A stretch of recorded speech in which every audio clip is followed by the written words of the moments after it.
혹시 질문 있으시면 질문하시면 제가 아는 만큼 답변 드리도록 하겠습니다.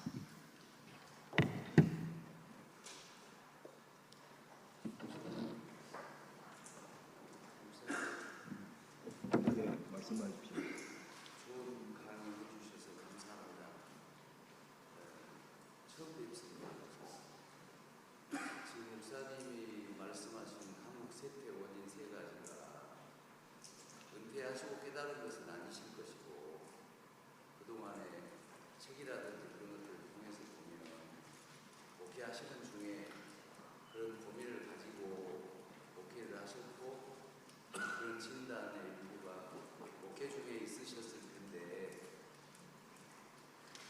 한마디로 표현하자면 목사님은 그러면 이 세 가지의 한국교회 세태 원인 때문에 고민하면서 목회하시면서 어떻게 하셨는지 말씀해 주시면 좋겠습니다. 저는 85, 저는 만 36살에 신학교를 들어갔습니다. 그러니까 만 36살 전까지는 저는 교인석에 앉아 있는 집사였습니다. 그리고 제가 70년대에 이촌동으로 제가 이사를 갔는데,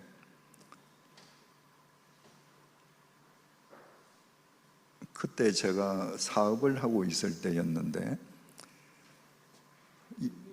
그 교회에 가서 저는 이전에 다니던 교회에 하던 식으로 그저 감사 헌금하고 11조 헌금을 했는데, 아마 그 교회에서 액수가 제일 컸던 모양입니다. 월요일 날 목사님이 제 사무실을 찾아오셨습니다. 그래서 마침 재직회 서기가 공석인데 재직회 서기가 좀 되라고. 그래서 일주일 만에 그 교회 재직회 서기가 됐는데요, 그 교회는 재직회 서기가 재직회 서열 1위였습니다. 하고 보니까 재정까지 다 보게 됐는데, 늘 교인석에 앉아 있다가 비로소 커튼 뒤에 들어가서 교회의 모든 내부를 본 겁니다.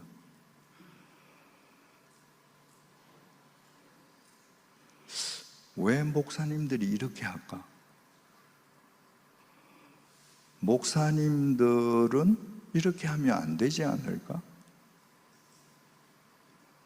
목사라면 이렇게 해야 되지 않을까? 참 많은 것을 생각했습니다. 그러다가 뜻하지 않게 하나님께 잡혀서 제가 신학교를 가게 되고 또 목회를 하게 되면서, 그래, 내가 그때 교인석에 앉아서 왜 목사들이 저럴까, 저렇게 하면 안 되지 않을까 라고 생각했던 건 절대 하지 말자. 목사들은 이렇게 해야 되지 않을까 라고 생각했던 건 반드시 하자. 제 40년 목회의 원천이 그겁니다. 제가 젊었을 때 제 눈에 비친 그 당시의 나이든 목사님부터 젊은 부목사님에 이르기까지 목사님이 해서는 안 될 것을 하는 건 하지 말고, 목사님들이 해야 될 것을 하지 않는 것은 반드시 하자. 그래서 저는 그때의 생각들을 40년 동안 계속 해왔었는데요, 제가 목회하던 교회는 지금도 가서 홈페이지에 들어가셔서 주보 보시면 아시겠지만, 그날 순서 맡은 사람 이외에는 어떤 이름도 없습니다. 설교, 이재철, 목사라고도 붙이지 않았습니다. 하나님 앞에 다 같은 성도들이 예배드리는데 목사, 장로, 권사, 직분 외부처, 기도, 김성철, 아까 말씀드렸듯이 헌금 봉투의 이름은 아예 없었고요. 원장은 이름까지도 다 공개했고요. 왜 이렇게 주보를 돈을 많이 들이지? 제가 출판을 했기 때문에 주보를 단색으로 인쇄하는 것, 투 컬러로 하는 것, 쓰리 컬러로 하는 것, 그 단가가 얼마가 차이 나는지 다 알고 있습니다. 주보 모으는 사람이 있나요? 주보 집에 가면 쓰레기입니다. 근데 제가 다니던 교회는 목사님이 새로 오셔서 주보를 칼라로 해가지고 소책자로 만드는데 왜 이러지? 교회가 이런데 돈 쓰면 안 되지 않아? 그래서 저는 40여 년 동안 목회하면서 제가 목회하는 교회는 A4 용지 검은색 원 칼라로 한 장으로 주보를 만들었습니다. 이런 게 개혁이죠. 20살 이상 되는 교인으로서 세례받은 지 1년 이상 된 교인은 전부 돌아가면서 기도했습니다. 그렇게 주일 예배 4번, 수요 예배 1번, 일주일에 5번 예배를 드리는데 1년이면 1,500번, 1,500명이 예배 드리게 되잖아요. 근데 교인들은 그보다 훨씬 많으니까 한 번 안 하면 몇 년 후에 자기 순서가 올지를 모릅니다. 그런데요, 죄송합니다. 장로님들 평생 단에 가서 올라서서 기도하시는데 되게 똑같습니다, 내용이. 20대 청년들이요, 기도 순서자가 되면 일주일 전에 본인한테 통보가 가거든요. 20대 청년들이 기도하면 늘 마음에 울림이 있습니다. 그리고 제가 예배 시간에 제일 앞자리에 앉았다가 설교 시간에만 올라오고 제일 밑자리에 교인들하고 같지 않고 그 그날 기도하는 사람이 제 옆자리에 앉는데 청년들이 기도하고 내려오면 펑펑 웁니다. 제가 제 주머니에 있는 손수건을 청년들에게 준 청년이 얼마나 많은지 모릅니다. 기도하면서 준비하면서 올라가서 모든 교인들을 대신해서 기도하면서 성령의 울림을 받는 거예요. 저는 제가 교회를 다니면서 이거는 비성경적이고 비개혁적이고 비합리적이야 했던 것은 전부 다 바꿨습니다. 그래서 오늘 여러분들께 그런 말씀을 드릴 수 있었습니다. 저는 100주년 주님의 교회를 10년 목회하고 제네바 한인교회는 20년 동안 목회자가 담임 목사가 없어서 그 교회 요청으로 갈 때 주님의 교회에서 저한테 퇴직금으로 2천만 원을 줬는데 그때 정신여고 강당을 짓고 있었기 때문에 거기다 헌금하고 왔습니다. 100주년 기념교회에서는 법정 퇴직금 7,200만 원 받았습니다. 세금 200만 원 내고요. 그러니까 7천만 원 받아서는 고창에 짓는 집값도 안 나왔습니다. 저는 지금 빚지고 집 지었습니다. 조금도 부끄럽지 않습니다. 저는 목사는 이렇게 살아야 된다고 저는 생각합니다. 목사가 사업가가 아닌데 목회를 하고 퇴임하고 이렇게 잘 산다, 저는 그거 잘못된 거라고 봅니다. 목사는 교인들에게 뼈까지 다 내어주고 나는 내 빚진 인생으로 인생 마무리한다. 저는 그게 제 목회 철학입니다. 물어주셔서 고맙습니다. 네.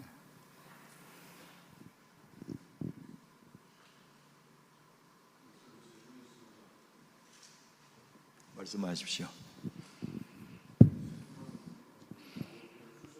좀 크게 말씀 좀, 마이크 없습니까? 네. 예, 지금은 그냥 바울교를 출석하면서 섬기고 있는 신윤식 목사입니다. 예. 예, 얼마 전에 그 모도 성산교회라고 하는 교회를 가게 되었습니다. 예. 예, 제가 폐섬유종이라고 하는 질병 때문에 한 5개월 정도 목회를 하다가 그곳에서 나오게 됐습니다. 근데 목사님께서 아까 말씀하셨던 그 교회의 모습 중에, 교회라고 하는 것이 에클레시아인데 그 교회의 성도님, 집사님 한 분이, 저는 이런 마음을 가지고 교회를 갔어요. 예를 들어서 다윗의 마음을 가지고 그곳에 가서 사람들을 섬겨야 되겠다. 근데 그 집사님이 저를 보시면서 이런 말씀을 하셨어요. 목사님은 다윗이 아니라 모세입니다. 그렇게 말씀을 하시는 거예요. 그래서 이게 무슨 뜻일까라고 생각을 했는데, 설교 중에 제가 너무 많이 드러나는 거예요. 그래서 저의 그것이 고민이었고, 제 교인들에게 질병이 알려지면서 그냥 사임 처리가 되게 되었습니다. 아까 목사님께서 카톨릭 처치와 리폼드 처치에 대해서 말씀을 하셨습니다. 근데 우리는 지금 리폼드 처치를 따르고 있는데, 제가 여수 노예에 있으면서 그런 계급화된 그런 교회의 모습을 너무 많이 보게 되었습니다. 그리고 그것이 교회를 합병시켜 놓고 난 다음에 교회를 떠난 이유 중에 한 가지였고요. 그 목사는 교인들의 목사이기 전에 하나님의 거룩한 부름받은 종인가, 아니면 나는 그냥 사람을 위한 종인가 라는 이런 생각을 하면서 굉장한 고심을 많이 하게 되었습니다. 이제 목사님 강의를 들으면서 나도 그 불의에 따라가고 있는 사람이 아닌가, 이런 생각을 했습니다. 무슨 불의의 모습이냐면, 목사라고 하는데 어느 순간 내가 교인 위에 서 있는 듯한 모습을 느꼈습니다. 사도행전 9장에 나오는 사울의 모습과 같은 모습이었죠. 그래서 저는 이것이 어떤 뜻인가라는 것을 생각하면서, 과연 목회라는 것이 뭘까라는 것을 생각하면서 목사님께 드리고 싶은 마지막 질문은 이겁니다. 그동안 100주년 기념교회를 섬기시면서 수많은 교인들을 만나셨을 텐데, 저는 아직 50이 아직 덜 됐습니다. 그런데 한국 교회를 보면 조금 저는 희망적인 것보다도 조금 제가 희망이 되어야 되겠다는 몰트만의 그 희망의 신학을 가지고 있지만, 교회의 모습을 보거나 저의 모습을 보면, 주변 목사님들의 모습을 보면 과연 목사들에게서 희망을 찾을 수 있을까라는 것을 많이 느낍니다. 그래서 잠시 지금 목회직을 내려놓고 있는데요, 여기에 대해서 다시 한번 목사님이 말씀하시고 계시는 그 리폼드 처치에 대한 분명한 의미가 무엇인가에 대해서 한번 더 말씀을 듣고 싶습니다. 목사는 뭐 하는 사람인가? 저는 목회자의 역할을 최선봉에 서서, 여러분, 저는 그리스도인으로서 이렇게 삽니다. 여러분들도 저처럼 한번 살아보시지 않겠습니까? 그 역할이 저는 목사의 역할이라고 생각합니다. 내가 그리스도를 본받는 것처럼 너희는 나를 본받아라. 이게 바울이 그렇게 말했잖아요. 그러니까 교인들이 살아야 될 삶을 제일 앞장서서 사는 선봉장이다.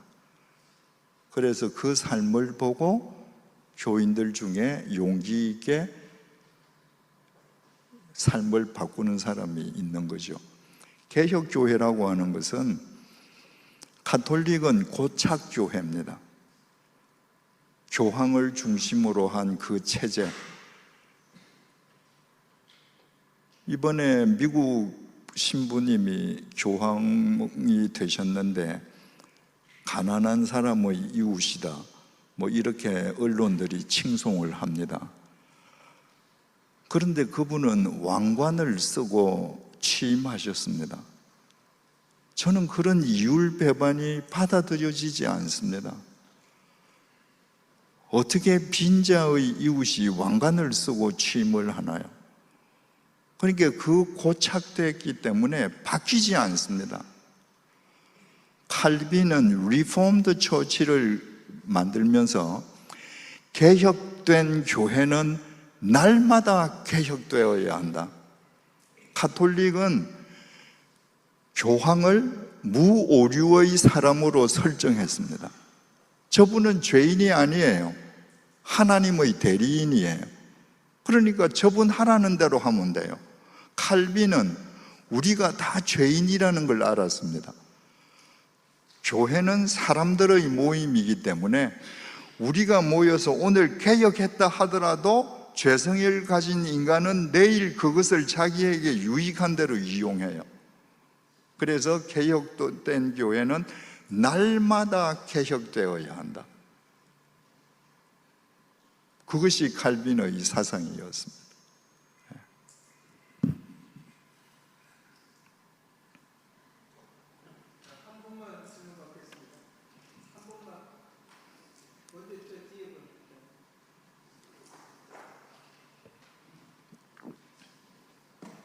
이게 소리가 막 울리던데 좀 마이크를 떼고 얘기해 주시면 잘 들리는가요?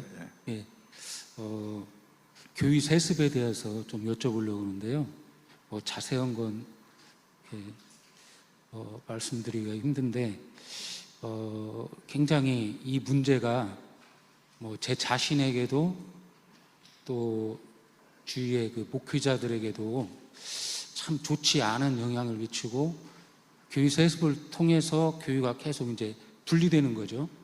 반대를 하는 사람. 세습 얘기하시는 건가요? 예, 교회 세습. 예.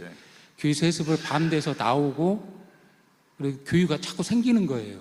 예. 어떻게 보면 이제 이게 어떻게 보면 그걸 통해서 1000명, 2000명 교회에서 100명, 200명, 300명 교회가 나오니까 그렇게 해서 또 이렇게 분립이 돼서 그렇게 원치 않는 분립이 돼서 교회가 생기고 또 그분들끼리 또 이렇게 또 하는 것들이 또 많이 생기는데 그 과정에서 너무 많이 힘들고 또 사회적으로도 지탄의 대상이 되고 또 이것과 맞물려서 이 목사님께서는 이제 노후 이제 생계를 하나님께 전적으로 맡기고 이제 전적으로 맡기고 이렇게 생활하시고 계신데 실제로 농어촌 쪽에서 이 문제가 해결이 안 돼 가지고 교회 떠안고 주저앉고 교단 탈퇴하고 임기 며칠 안 남고 하는 경우들이 있거든요.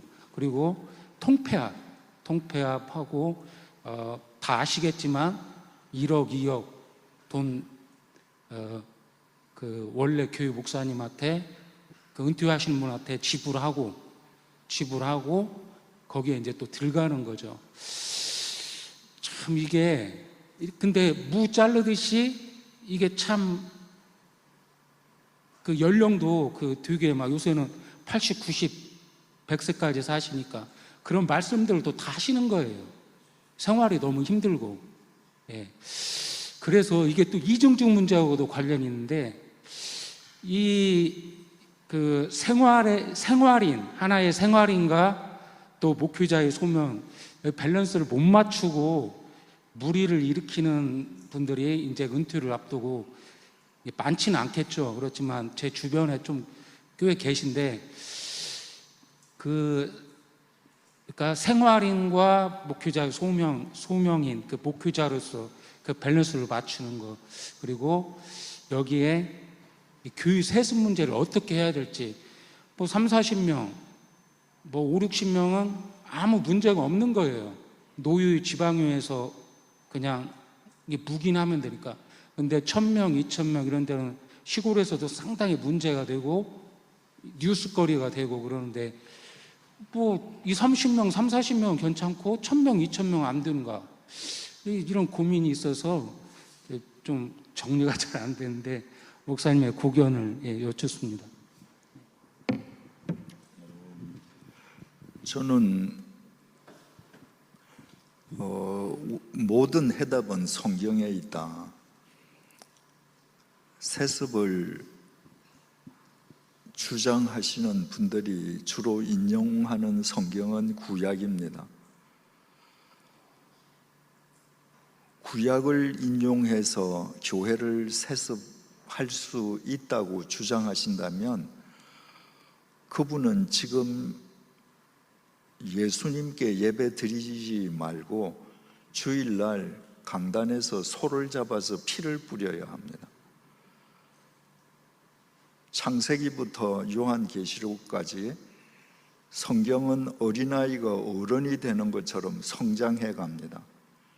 신약에 세습한 사람이 있습니까? 캐톨릭이 그렇게 부패하고 했지만 캐톨릭이 물론 중세시대에 무슨 사생아를 낳아서 무슨 영지를 주고 하는 그런 일이 있었지만 캐톨릭이 독신주의로 사는 것을 지키면서 자기 무슨 혈족에게 교황직이 넘어가게 하는 거 안 하지 않습니까? 그러니까 구약만 가지고 확대 해석한다면 그건 틀린 거다. 세습을 정말 주장하려면 신약에 그런 예가 있는가를 따져야 하는데 신약에는 없다. 우리가 구약의 시대로 되돌아갈 수는 없다. 우리는 발전해야 된다. 제 개인적으로 그렇게 생각합니다. 또 목사직을 무슨 돈을 받고 후임자한테 한다든지, 저는 한마디로 표현해서 그런 분들은 종교 기업인이지 목사라고 생각하지 않습니다. 제가 퇴임해서 목사가 목사에게 던지는 7가지 질문이라는 책을 썼습니다.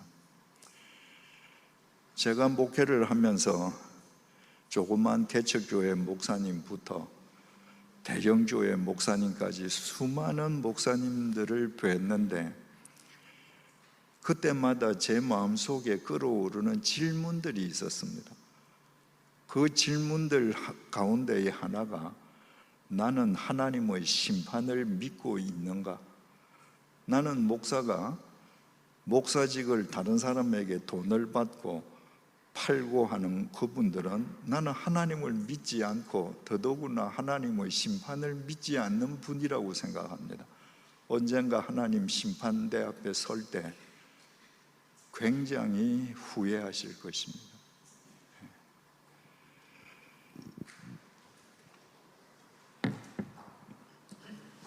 또 혹시 있습니까?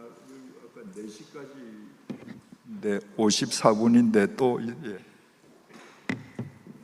주님의 교회 시절부터 이제 많은 개혁을 하신다고 하셨는데 그때 말씀하셨던 게 사실은 성경에 있는 당연한 것을 하는데 이걸 개혁이라고 하는 건 이것 자체가 잘못이다 라고 하는 말씀의 배경에는 저희들이 잘못하고 있기 때문에 그랬었겠죠. 이제 그렇게 많이 정말 당연히 해야 될 것으로 개혁해 주시고 하시면서 백주년 교회에서 하역하시고 하실 때 사실은 그렇게 살지 못하던, 그런데 그분들이 어떤 주류 자리에 있으면서 목사님께 많이 이렇게 탄압도 하고 많이 힘들게 했던 것을 알고 있는데요. 물론 그때 이제 사역하시는 교회나 가족분들에게 위로를 받으셨겠지만 또 그 힘든 그런 것들이 혹시 힘들진 않으셨는지, 그렇게 목사님 가르침 따라서 산다고 하다 보면 이렇게 질시도 받고 또 다른 저를 모하면은 그런 것들도 겪게 되고 그러는데 그런 것들을 어떻게 잘 이겨낼 수 있으셨는지 또 이겨내야 되는지 이런 말이 있지 않습니까? 목사의 원수는 목사라고. 목사의 등에 칼을 찌르는 사람은 교인이 아닙니다. 목사가 목사 등에 칼을 찌릅니다. 그 맞아야 합니다. 내가 바른 목사 되려면. 성경에는 모든 하나님의 사람들은 아웃사이더입니다. 인사이더가 되면 환란이 없습니다. 그런데 인사이더가 되면 그 속에는 하나님이 없습니다. 구약 시절의 모든 선지자들 아웃사이더들입니다. 그 시대의 제사장들, 그 인사들이 있었습니다. 그들은 그들이 누리는 권력, 종교 권력, 금력, 그것이 그들의 우상이었습니다. 세례 요한 아웃사이더였습니다. 예수님 아웃사이더로 오셨다가 아웃사이더로 십자가에 못 박혀 돌아가셨습니다. 예수님의 제자들, 지금은 2000년이 지나서 그들의 상들이 성당 앞에 서 있지만 2000년 전에 그들 다 아웃사이더들입니다. 다 순교했습니다. 여러분, 진리는 아웃사이더가 되려고 하는 깨어있는 자의식이 없이는 진리의 길을 갈 수 없습니다. 칼 찌르면 맞아야 합니다. 그러나 하나님이 계시기 때문에 찌른 사람들은 다 소멸됩니다. 칼 맞은 사람이 살아남습니다.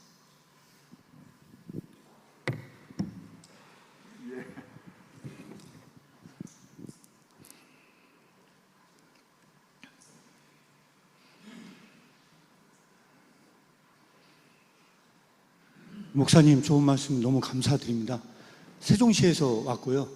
지금까지 그 키르케고르 작품을 연구해서 출간하는 일을 좀 해왔습니다. 홍성사에도 책을 내려고 했는데 번번이 거절당해서 직접 1인 출판사를 설립을 하고 지금까지 왔습니다. 한번 생각을 엿주고 싶은 게 하나가 있는데요. 키르케고르 작품을 보다 보니까 이런 말을 써놨습니다. 폭군이 죽으면 그의 죽음과 함께 통치가 끝나고 순교자가 죽으면 그의 죽음과 함께 통치가 시작된다. 그렇게 해놓으면서 그 당대에 모든 나라가 크리스천이 된 그 사회 속에서 키르케고르는 이런 얘기를 했습니다. 모든 사람이 크리스천이 된 이 사회에서 진짜 필요한 건 순교자뿐이다. 오직 순교자만 그 기독교를 정말 기독교 되게 할 수 있다.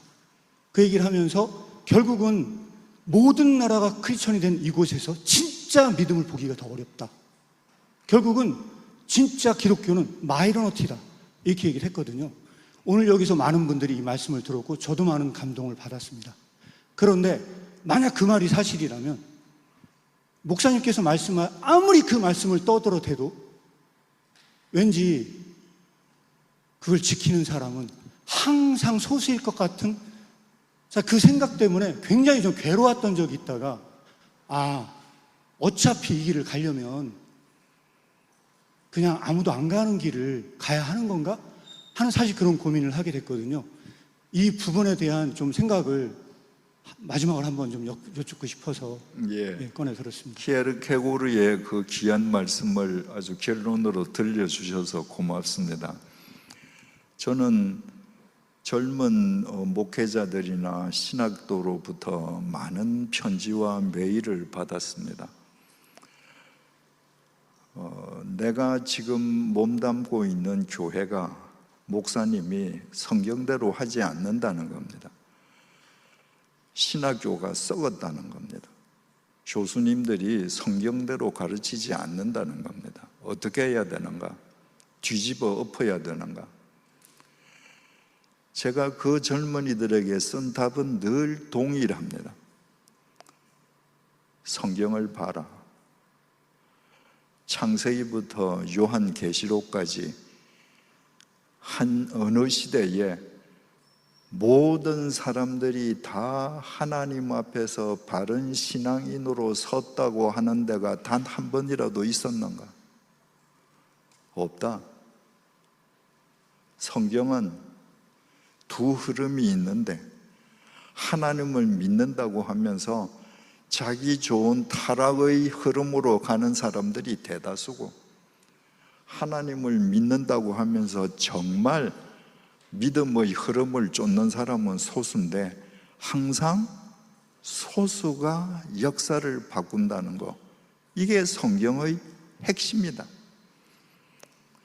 넓은 문으로 가는 사람은 항상 많다. 좁은 문으로 가는 사람은 언제나 작다. 네가 지금 남들 잘못하는 거 비판만 하고 너 자신을 바로 세우지 않으면 언젠가 당신도 넓은 문을 걷고 있을 것이다. 지금부터 당신을 갖고 오라. 좁은 문을 걸어가라. 그러면 당신을 통해서 세상은 바뀔 수 있다. 흙탕물에 맑은 물 한 방울 집어넣으면 맑은 물 한 방울이 흙탕물로 금방 바뀐다. 그러나 주님 안에서는 흙탕물에 내 한 몸, 맑은 물 한 방울이 되어서 흙탕물에 내 몸을 던지면 주님께서 나를 도구로 써서 흙탕물을 맑은 물로 바꾼다는 거, 이게 복음의 핵심입니다. 저는 목회자 세미나에 잘 나가지 않습니다. 아까 저 세종에서 오신 목사님 말씀대로 나가봐야 뭐 그 한순간들 다 마음속에 무슨 느낌이 있으실런지는 모르지만 돌아가시면 지금까지 살아온 방식대로 사실 것이거든요. 그럼에도 불구하고 그 중에서 한 분만 바뀌면 대한민국 미래의 한 역사의 새로운 부분은 바뀐다. 저는 그 믿음으로 옵니다. 그리고 그 믿음은 틀리지 않을 것이라는 확신이 제게 있습니다. 왜? 늘 주님이 함께하고 계시니까요.